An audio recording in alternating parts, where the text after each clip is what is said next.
Hi hello ಎಲ್ಲರಿಗೂ ನಮಸ್ಕಾರ. Welcome back to Cherima Kannada vlogs. ಇವತ್ತಿನ ನಮ್ಮ ವ್ಲಾಗ್ ಹಾಗೆಯೇ ವಿಡಿಯೋ ಅಂತಲೇ ಹೇಳ್ಬೋದು. ಏನಪ್ಪ ಅಂತಂದರೆ, ಸೊ ಇಷ್ಟು ದಿನ ನೀವು ನೋಡಿರ್ತೀರ ಡೈಲಿ ವ್ಲಾಗ್ಸ್ ಅದು ಇದು ಮಾಡ್ತಾ ಇದ್ವಿ. ಸೊ ಇವತ್ತು ನಮ್ಗೆ ಫುಲ್ ಡಿಫ್ರೆಂಟ್ ಆಗಿರೋ ಒಂದು ವಿಡಿಯೋನ ಮಾಡ್ತಾ ಇದ್ದೀವಿ. ಸೊ ಏನು ವಿಡಿಯೋ ಏನು ಅಂತ ಕಿರಣ್ ಹೇಳ್ತಾರೆ. ಯಾವ ಥರ ಅಂದರೆ ಜಸ್ಟ್ ಇವಾಗ ನನ್ನ ಬಗ್ಗೆ ಹೇಳ್ಕೊಳ್ಳೋದು. ಸೊ ವರ್ಷಿತಾ ಅವಳ ಬಗ್ಗೆ ಹೇಳ್ಕೊಳ್ಳೋದು, ನಮ್ಮ ಇಂಟ್ರಡಕ್ಷನ್, ನಮ್ಮ ಪರಿಚಯ. ಈ ವಿಡಿಯೋನ ನಾವು ಯೂಟ್ಯೂಬ್ ಸ್ಟಾರ್ಟಿಂಗ್ಗೆ ಹಾಕ್ಬೇಕಿತ್ತು. ಸೊ ನಾವೇನಕ್ಕೆ ಹಾಕಿಲ್ಲ ಅಂತಂದ್ರೆ ಹೇಳ್ತೀವಿ, ಗೊತ್ತಾ ನಿಮಗೆ? ಗೊತ್ತಿಲ್ಲ ಅಲ್ಲ. ಸೊ ಫಸ್ಟ್ ನೀವು ವ್ಲಾಗ್ಸ್ ನೋಡಿ. ಸೊ ವ್ಲಾಗ್ಸಲ್ಲಿ ನಿಮಗೆ ಗೊತ್ತಾಗುತ್ತಲ್ಲ, ನಿಮಗೂ ಸ್ವಲ್ಪ ಕ್ಯೂರಿಯಾಸಿಟಿ ಬರುತ್ತೆ. ಅವ್ರು ಯಾರು, ಇವ್ರು ಏನಾಗಿ ಬಂದರು, ಹಾಗೆ ಸ್ವಲ್ಪ ಕ್ಯೂರಿಯಾಸಿಟಿ ಬರುತ್ತಲ್ಲ. ಸೊ ನಾವು ಇಂಟ್ರಡಕ್ಷನ್ ಹೇಳಿದಾಗ ನಿಮಗೆ ಒಂದು ಕ್ಲಾರಿಟಿ ಸಿಗುತ್ತೆ ಅಂತ.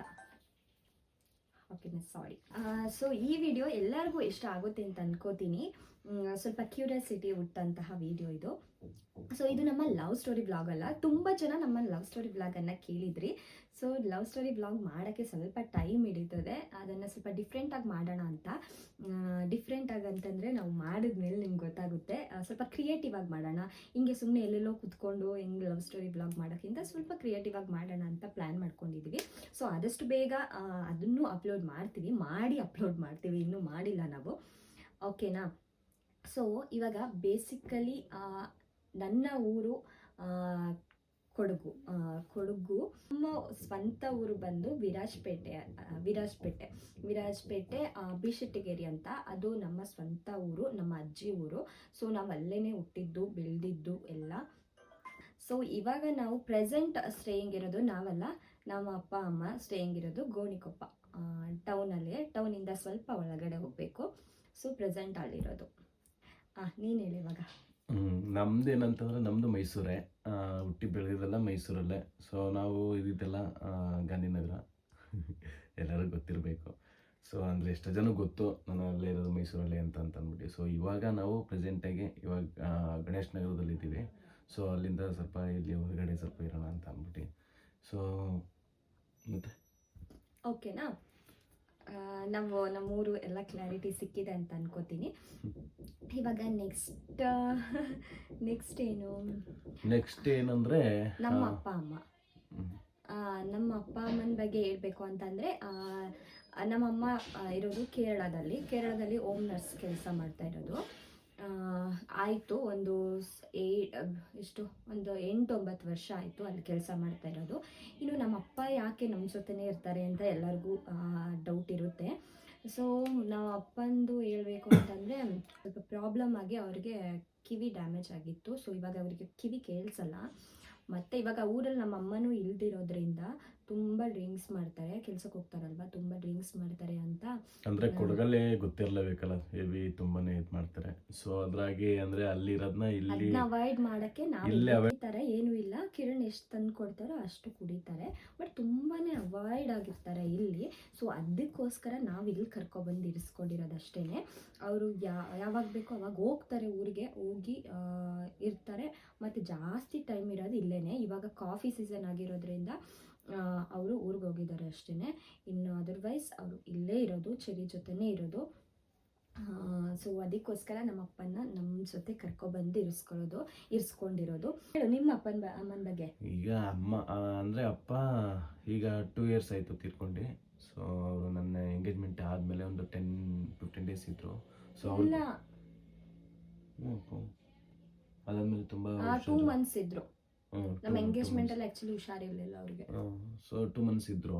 ಸೊ ಅವ್ರಿಗೆ ಸ್ವಲ್ಪ ಅವ್ರೂ ಅಷ್ಟೇ ಅಂದರೆ ನಾರ್ಮಲಾಗಿ ಸ್ವಲ್ಪ ಅವ್ರಿಗೂ ಇದಾಗಿತ್ತು, ಲಿವರ್ ಡ್ಯಾಮೇಜ್ ಆಗಿತ್ತು. ಸೊ ಅದರಿಂದಾಗಿ ಅವ್ರೂ ನಮ್ಮ ಮದುವೆಗೆ ಇರೋಕ್ಕಾಗಲಿಲ್ಲ. ಸೊ ತುಂಬ ಬೇಜಾರಾಯಿತು ನಮಗೂ. ಅದೇ ಮದುವೆಗೆ 1 month ಇತ್ತು ಅಷ್ಟೇ, ಕರೆಕ್ಟಾಗಿ 1 month ಇತ್ತು. ಸೊ ಅವ್ರಿಗೆ ತುಂಬಾ ಹೆವಿನೇ ಪ್ರೆಷರ್ ಆಗ್ಬಿಡ್ತು, ತುಂಬಾ ಜಾಸ್ತಿ. ಅವ್ರಿಗೆ ಬೆಡ್ ರೆಸ್ಟಲ್ಲಿದ್ದರು. ಸೊ ಅದಾದಮೇಲೆ ಇನ್ನೂ ಇದು ಮಾಡೋಕ್ಕಾಗಿಲ್ಲ. ಆಮೇಲೆ ಬಂದು ತೀರ್ಕೊಂಡಾದಮೇಲೆ ನಮ್ಮದು ಮದುವೆ ಆಯಿತು. ಅದೇ ಮದ್ವೆಗೆ ಇವರೊಬ್ಬರೇ ಮಗ ಅಂತ ಮದ್ವೆಗೆ ಅದು ಗುಂಡೆ ಮಾಡಿಸ್ಬೇಕಾಯ್ತು. ತುಂಬಾ ಜನ ಕೇಳ್ತಿದ್ರೆ ಏನಕ್ಕೆ ಅಷ್ಟು ಶಾರ್ಟಾಗಿ ಹೇರ್ ಕಟ್ ಮಾಡಿಸಿದ್ದು ಅಂತ. ರೀಸನ್ ಇಷ್ಟೇ, ಒಬ್ಬರೇ ಮಗ ಕೊಡಲೇಬೇಕು, ಮುಡಿ ಕೊಡಲೇಬೇಕು ಅಂತ ಮದುವೆಗಿನ್ನು ವಿತಿನ್ ಒಂದು 15 ಡೇಸ್ ಇದೆ ಅನ್ನುವಾಗ ಗುಂಡೆ ಆಗಿದ್ದು ಪಾಪ. ಅದೊಂದು ಇದು ಹಂಗೆ ಬ್ಯಾಡ್. ಏನು ಮಾಡೋಕ್ಕಾಗಲ್ಲ, ಅದು ತಂದೆಗಿಂತ ಹೆಚ್ಚು ಏನಿಲ್ಲ ಅಲ್ವಾ. ಸೊ ಅದರಲ್ಲಿ ಏನಿಲ್ಲ, ನಮ್ಗೆ ಅಷ್ಟು ಇವಾಗ ಲಕ್ಷ ಕೊಟ್ಟು ಇವಾಗ ಎಲ್ಲ ನಾವು ಮಾಡಿರ್ತೀವಿ, ನಮ್ಗೆ ಅದಕ್ಕಿಂತ ಕೋಟಿ ಕೊಟ್ರು ಸಿಕ್ಕಲ್ಲ ಅಂತೆ ಅಪ್ಪ. ನಮಗೆ ಆ ಟೈಮಲ್ಲಿ ಹೋದಾದ್ಮೇಲೆ ನಾವು ಒಂದಷ್ಟು ಕೊಡೋಕ್ಕಾಗಲ್ಲ. ಸೊ ಅದಕ್ಕೋಸ್ಕರ ಅದು ಬಿಟ್ಟರೆ ಇನ್ನು ಅಕ್ಕನಿಗೆ ಇಲ್ಲೇ ಮದುವೆ, ಇಲ್ಲೇ ಕೊಟ್ಟು ಮದುವೆ ಮಾಡಿದ್ದು. ಸೊ ತಂಗಿನೂ ಇಲ್ಲೇ ಮೈಸೂರು, ಇಬ್ರಿಗೂ ಮೈಸೂರಲ್ಲೇ ಕೊಟ್ಟು ಮದುವೆ ಮಾಡಿದ್ದು. ಎಲ್ಲರೂ ಅವರು ಚೆನ್ನಾಗಿದ್ದಾರೆ, ನಾವು ಅನುಕೂಲವಾಗಿದ್ದೀವಿ. ಸೊ ನಮ್ಮ ಇದರಲ್ಲಿ ಯಾವುದೇ ಥರ ಏನೂ ಪ್ರಾಬ್ಲಮ್ ಇಲ್ಲ. ಏನಪ್ಪ ಅಂದರೆ ಬೇರೆಯವರು ಅಂದರೆ ರಿಲೇಟಿವ್ನೇ ಏನೇನೋ ಸುಮ್ಮನೆ ನಾವು ಏನು ಮಾತಾಡಿಲ್ಲವರು ಮಾತಾಡ್ತಾರೆ. ಸೊ ಅದಕ್ಕೆಲ್ಲ ನಾವು ತಲೆ ಕೆಡಿಸ್ಕೊಳ್ಳಲ್ಲ. ರಿಲೇಟಿವ್ ಏನು ಗೊತ್ತಾ, ಎಲ್ಲ ಚೆನ್ನಾಗಿದ್ದಾಗ ಓಕೆ ಒಂಥರ ಇದು ಮಾಡ್ತಾರೆ. ಸೊ ಚೆನ್ನಾಗಿಲ್ದಲ್ಲ, ಇವಾಗ ನಾವು ಚೆನ್ನಾಗಿ ಆದಾದ್ಮೇಲೆ ಇವಾಗ ನಮಗೆ ಒಂಥರ ಮಾತಾಡ್ತಾರೆ. ಯಾವತ್ತೂ ಅದು ರಿಲೇಟಿವ್ ಇರಬಾರ್ದು. ಸೊ ಅದನ್ನು ಎಲ್ಲ ಕಡೆ ಇದ್ದೇ ಇರುತ್ತೆ. ಸೊ ಎಲ್ಲರೂ ಅಂತ ಅಂದ್ಬಿಟ್ಟು ಹೇಳ್ತಲ್ಲ. ಸೊ ಬೇರೆಯವರು ಎಲ್ಲರೂ ಚೆನ್ನಾಗಿರ್ತಾರೆ, ಒಬ್ಬೊಬ್ಬರು ಇರ್ತಾರಲ್ಲ, ನಿಮಗೆ ಗೊತ್ತಿರ್ತದೆ. ಸೊ ಆ ಥರ. ಓಕೆ, ನಮ್ಮ ಇದಾಯಿತು. ಓಕೆ, ಇಷ್ಟ ಆಯಿತಾ. ನೆಕ್ಸ್ಟ್ ಏನಂತಂದರೆ ನಂದು ಸಿಬ್ಲಿಂಗ್ಸ್. ನನಗೆ ಅಣ್ಣ ಇರೋದು ಆಲ್ಮೋಸ್ಟ್, ನಿಮ್ಗೆ ಯಾರಿಗೂ ಗೊತ್ತಿಲ್ಲ, ಅದು ತುಂಬ ಜನರಿಗೆ ಗೊತ್ತಿಲ್ಲ. ನನಗಿರೋದು ಓನ್ ಬ್ರದರ್. ಅವನು ಕೂರ್ಗಲ್ಲೇ ಇರೋದು. ಪ್ರೆಸೆಂಟ್ ಅವನು ಫಾರೆಸ್ಟ್ ಡಿಪಾರ್ಟ್ಮೆಂಟಲ್ಲಿ ವರ್ಕ್ ಮಾಡ್ತಾ ಇರೋದು. ಓಕೆನಾ. ಸೊ ನಾನು ನಮ್ಮ ಅಣ್ಣ ಇಬ್ಬರು ಇರೋದು. ಅವ್ನ ಮನೆಯಲ್ಲೇ ಇರ್ತಾನೆ, ಡ್ಯೂಟಿಗೆ ಹೋಗೋದು ಬರೋದು. ಅವನು ಏನಕ್ಕೆ ಬರಲ್ಲ ಅಂತಂದರೆ, ಸೊ ನಂಗೆ ಗೊತ್ತಿಲ್ಲ. ಅಂದರೆ ಅವನಿಗೆ ಅಂತ ಅಂದರೆ ಕೆಲಸದಲ್ಲಿ ಬ್ಯುಸಿ ಇರ್ತಾನಲ್ಲ. ಸೊ ಅಲ್ಲಿ ಇಲ್ಲಿ ಅದು ಇದು ಅಂತ ಅಂದ್ಬಿಟ್ಟು ಅವನಿಗೂ ಸ್ವಲ್ಪ ಆ ಕಡೆ ಎಲ್ಲ ಫಾರೆಸ್ಟ್ ಅಲ್ವಾ. ಸೊ ಬ್ಯುಸಿ ಇರ್ತಾನೆ, ಅಂದರೆ ಟೈಮ್ ಇರಲ್ಲ. ಇವಾಗಂತೂ ಚೆರಿ ಅಂದರೆ ತುಂಬ ಇಷ್ಟ ಅವನಿಗೆ. ಚೆರಿಗೆ ನೋಡೋಕ್ಕೆ ವಿಡಿಯೋ ಕಾಲ್ ಮಾಡ್ತಾ ಇರ್ತಾನೆ ಅಷ್ಟೇ. ಅದು ಬಿಟ್ಟರೆ ಫಸ್ಟು ನಮಗೆ ಅಷ್ಟಾಗಿ ಆಗ್ತಾ ಇರಲಿಲ್ಲ. ಗೊತ್ತಲ್ಲ, ಬ್ರದರ್ ಸಿಸ್ಟರ್ ಫೈಟಿಂಗ್ ಆದರೆ ಹೆಂಗಿರುತ್ತೆ, ಅಷ್ಟಾಗಿ ಏನು ಕ್ಲೋಸ್ ಏನಿರಲಿಲ್ಲ. ಇವಾಗ ಚೆರಿ ಆದಮೇಲೆ ಕ್ಲೋಸ್ ಆಗಿದೆ ಆ್ಯಕ್ಚುಲಿ ಸ್ವಲ್ಪ. ಬಟ್ ಏನಿಲ್ಲ ಅಂದರೆ ಇವರು ಊರಿಗೆ ಹೋದ್ರೆ ನಾನು ಅಂತ ಆರಾಮಾಗಿ ಒಂದು 3 ದಿನ ಅಂದರೆ ಚಂದ ಅಲ್ಲಿ ಅಂತಾರ ಅಲ್ಲಪ್ಪ ನಮ್ಗಂತ. ಅಂದರೆ ಏನಂದರೆ ಅಲ್ಲಿ ಹೋದ್ರೆ ಒಂಥರ ಪೀಸ್ಫುಲ್ಲಾಗಿ ಎಲ್ಲ ಕಾಫಿ ತೋಟ ಮತ್ತು ವಾತಾವರಣ ಎಲ್ಲ ತುಂಬಾ ಚೆನ್ನಾಗಿರುತ್ತೆ. ಸೊ ನಾನು ಅದಕ್ಕೆ ಏನಾರ ರೆಸ್ಟ್ಗೆ ಏನಾರ ನಮ್ಗೆ ಏನಾರ ರಜೆ ಏನಾರು ಸಿಕ್ತು ಅಂತಂದರೆ ಊರಿಗೆ ಹೊಂಟೋಗ್ಬಿಡ್ತೀವಿ ಅಲ್ಲಿ. ಅಂದರೆ ಈಗ ಹೋಗ್ತಲ್ಲ, ಈಗ ಸ್ವಲ್ಪ ಸ್ಟಾಪ್ ಮಾಡಿದ್ವಿ, ಯಾಕಂದರೆ ಚೆರಿ ಇರ್ತಾಳಲ್ವಾ. ಸೊ ಅವಳಿಗೆ ಚೆರಿ ಹೋಗೋದನ್ನ ಸ್ಟಾರ್ಟ್ ಮಾಡಿದ್ದಾಳೆ ಇವಾಗ. ಅಂದರೆ ವರ್ಕಲ್ಲಿ ಬ್ಯುಸಿ, ಸೊ ಸಿಕ್ಕಲ್ಲ, ಅಂದರೆ ಟೈಮ್ ಸಿಕ್ಕಲ್ಲ, ಆ ಥರ ಆಗ್ಬಿಟ್ಟಿದೆ. ಚೆರಿ ಅದೇ ಲಾಸ್ಟ್ ಹೇಳಿದ್ನಲ್ಲ, ಲಾಸ್ಟ್ ಒಂದು 15 ದಿನ ಲಾಸ್ಟ್ ವೀಕ್ ಆಯ್ತು ಬಂದೆ ಬಿಟ್ಟು ಬಂದಿದ್ದಾಳೆ. ಸೊ ಅದಾದಮೇಲೆ ಇನ್ನು ನಮ್ಮ ಆಡಿಯೋ ಸ್ವಲ್ಪ ಒಂದು ಬ್ರೇಕ್ ಆಯಿತು, ಯಾಕಂತಂದರೆ ನಾವು ಚೆರಿಮ ಎದ್ದು ಬಿಟ್ಲು. ಸೊ ಅದಕ್ಕೆ ಇದೊಂದು ಸ್ನ್ಯಾಕ್ಸ್ ಬ್ರೇಕ್ ತಗೊಂಡು ಮತ್ತೆ ಬಂದಿದ್ದೀವಿ. ಸೊ ಇನ್ನೂ ನಮ್ಮ ಬಗ್ಗೆ ಇಂಟ್ರೆಸ್ಟಿಂಗ್ ಕ್ವಶನ್ಸ್ ಇದ್ದರೆ ದಯವಿಟ್ಟು ನನಗೆ ಇನ್ಸ್ಟಾಗ್ರಾಮಲ್ಲಿ DM ಮಾಡಿ, ಇಲ್ಲ ನನಗೆ ಕಮೆಂಟ್ ಮಾಡಿ. ನನಗೆ ಗೊತ್ತಿರೋಷ್ಟು ನಿಮ್ಗೆ ಇಷ್ಟೇ ನನಗೆ ಅಲ್ಲ, ಮೋಸ್ಟ್ಲಿ ಇಂಟ್ರೆಸ್ಟಿಂಗ್ ಇರೋದು ಒಂದಿಷ್ಟು ಅಂತ ಅಂದ್ಬಿಟ್ಟು ಒಂದಿಷ್ಟನ್ನೇ ಹೇಳಿದ್ದೀವಿ. ಇನ್ನು ಅದು ಬಿಟ್ಟರೆ ಇನ್ನು ನಮ್ಮ ಯೂಟ್ಯೂಬ್ ಜರ್ನಿ ಹೇಗೆ ಹೋಗ್ತಾ ಇದೆ ಅಂತಂದರೆ, ನನ್ನ ಪ್ರಕಾರ ಚೆನ್ನಾಗಿ ಹೋಗ್ತಾ ಇದೆ. ಇತ್ತೀಚೆಗೆ ನನಗೆ ವ್ಯೂಸ್ನು ಚೆನ್ನಾಗಿ ಸಿಗ್ತಾ ಇದೆ. ಹಾಗೆಯೇ ಇನ್ನೊಂದು ಮೇಯ್ನಾಗಿ ಏನು ಹೇಳಬೇಕು ಅಂತಂದರೆ, ಕಿರಣ್ ಹೇಳ್ತಾರೆ. ಸೊ ಅದು ಹೇಳೋಕ್ಕೆ ಒಂಥರ ಖುಷಿ ಆಗುತ್ತೆ. ಯಾಕೆಂದರೆ ಫಸ್ಟು ಸ್ಟಾರ್ಟಿಂಗು ನಾವು ಅಷ್ಟು ಯೂಟ್ಯೂಬ್ದು ಅಂದರೆ ಅಷ್ಟೇನು ನಾವು ಇಂಟ್ರೆಸ್ಟೇ ಇರಲಿಲ್ಲ.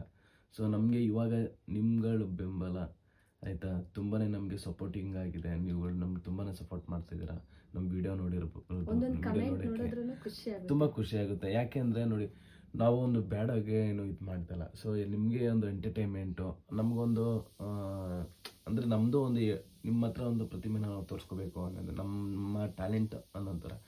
ಸೊ ಬೇರೆ ಎಲ್ಲ ಈಗ ಸುಮ್ಮನೆ ಎಲ್ಲೆಲ್ಲೋ ನಿಂತ್ಕೊಂಡು ಮಾತಾಡೋದಂದ್ರೆ ಅಷ್ಟು ಈಸಿ ಅಲ್ಲ.